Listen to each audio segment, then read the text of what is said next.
What up? Welcome back to the Necro Zoo. I am Bones, and in this one, we're going to take a look at the 2-pack of Nightwing and the Red Hood.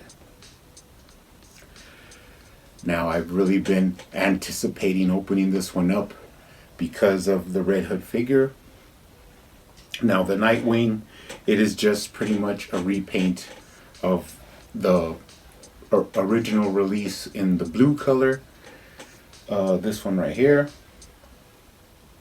So basically, they are exactly the same except for the color changes. So let's go ahead and take a look at him first. Of course, with these two figures, you do get, each one gets its own black McFarlane DC stand. And with the Nightwing, you do get this pretty cool foil data file card. You have some information on the back about Dick Grayson. Pretty cool for the collection. Now, his accessory is his two Eskrima sticks, batons. They're just flat black like the original release, so I may end up adding some red paint to these just to make them stick out. But let's take a look at the figure. Now, this will be real quick. Like I said, we already had a release of this character. This is just a color change, alternate color. Head sculpt is pretty nice as before. They did color in the eyes red, which is a nice little detail. Standard butterfly joint at the shoulder, pretty cool. Nightwing emblem in the front. Double jointed elbows. He does have the ball joint and then wrist articulation.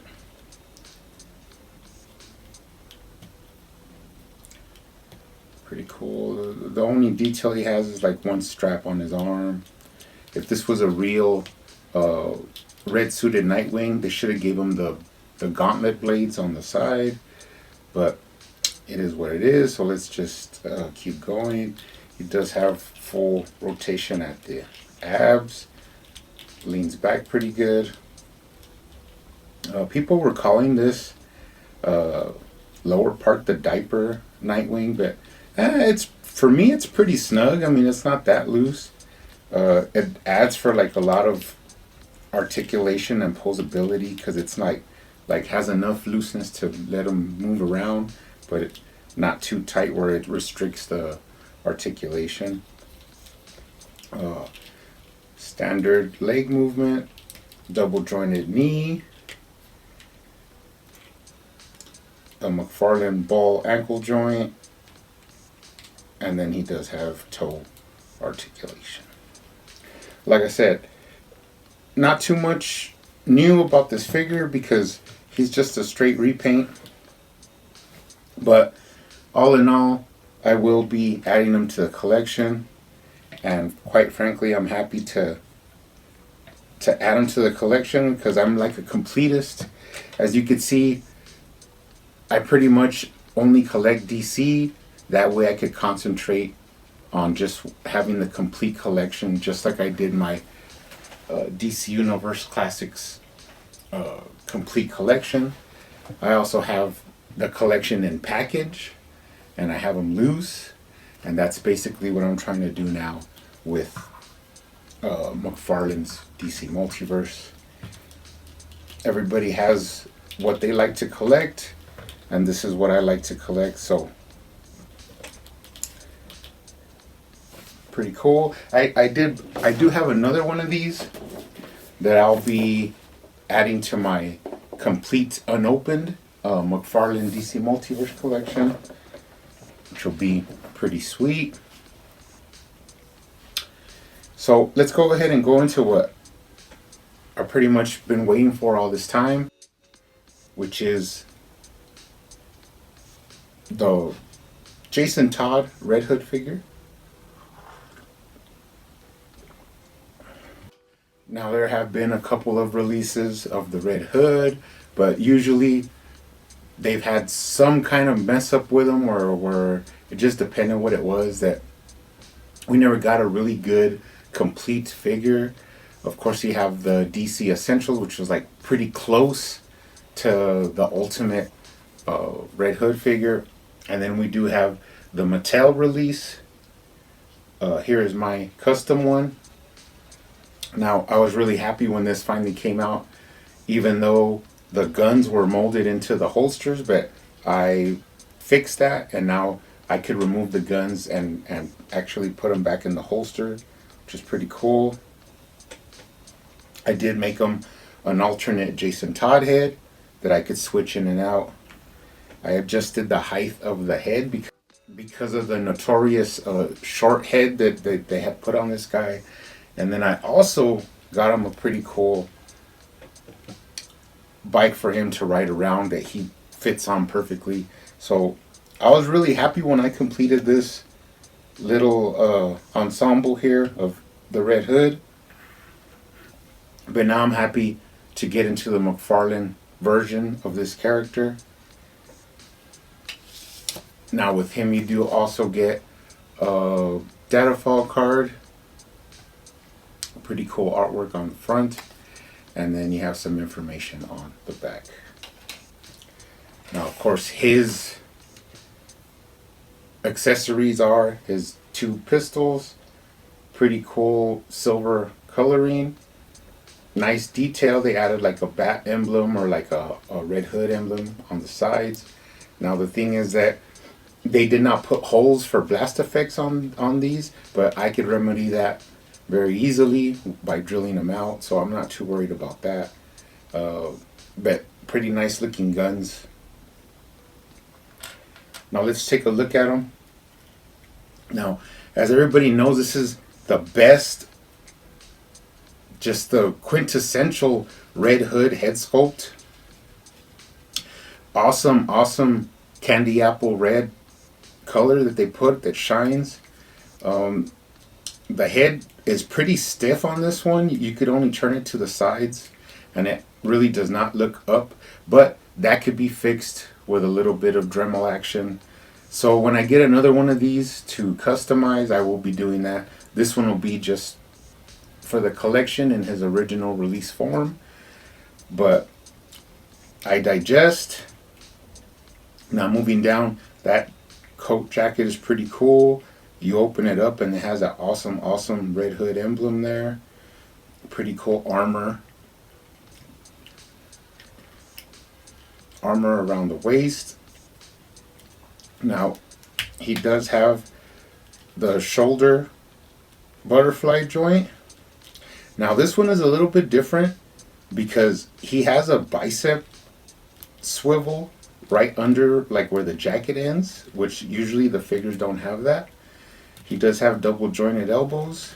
And then another difference is that this time they fixed that pretty unappealing ball joint for the wrist because they covered it, but now you can't actually see like which direction it's in, so you don't know which way to push to get any articulation. Now if you mess with them, you can find it. Like this one, it's this way, so it tilts ever so slightly because it is hindered by like the back of his gloves. So like I say, growing pains. McFarlane's, trying to figure it out, but we're getting there. Pretty cool waist articulation. He doesn't have the 360 again in the waist, but like I said before, you don't really need that. Just like you don't need every character to do the splits, because like honestly, if you're not Jean-Claude Van Damme or Spider-Man, then what business do you really have doing the splits? So it doesn't bother me. Like I like my figures to move as much as a human would move. So you could see he turns just the way a human would, but he doesn't have to necessarily like spin around 360. It doesn't bother me at all because you're not gonna pose him with his legs facing this way and his body facing that way. So it's not a big deal. I don't know why people make a big deal about it, but it's not a big deal to me. So moving down, you have his belt. Now these holsters are different than the Flashpoint Batmans. They're like made out of a stiffer plastic, so they don't have that much movement, but it doesn't hinder really the movement of the leg, so that's cool. Moving down, he does have double jointed knees. The McFarlane ball joint for the ankle, and then he does have toe articulation. Now, looking below, he has some pretty cool tread under his boots. Coming up the back, a lot of detail. The back of the jacket is really cool. He has some stylized lines going around, and then the back of that collar is pretty awesome. Now you get into the guns. Of course, the guns do fit into his hands. I find that if you like slide it in at an angle and then turn it forwards, it fits. It just goes right in, instead of trying to like force it straight down into the hole, into the like open part of his hand. But he holds it okay. The finger slides right into the trigger guard, and also you can put them into the holster. They do go all the way through, so that's pretty cool. And you know what, guys, this is like a beautiful figure.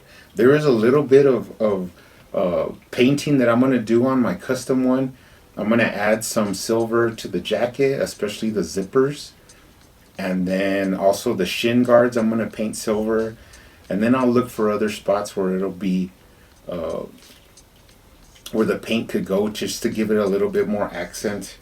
And that's something I like to do personally, is add paint to these McFarlane figures when they don't have that much paint detail. But all in all, just look at this guy. He's awesome. Pretty close to my top 2020 McFarlane release. I mean, he's up there. He's up there. Top 3. But I have already ordered another one of these, but it's the single card release. And that's the one I will be customizing.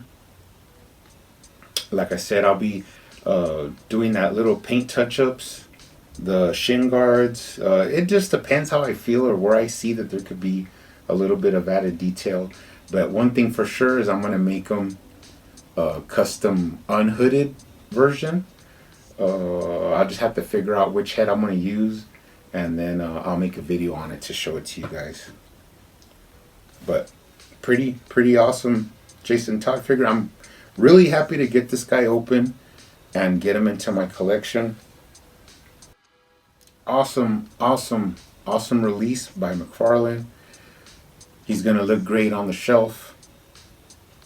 Maybe I'll even start looking for a bike for him, a motorcycle for him. It just depends how it goes, but happy to get this open and get it up on the shelf. Stay safe out there, keep collecting, and I will see you on the next one.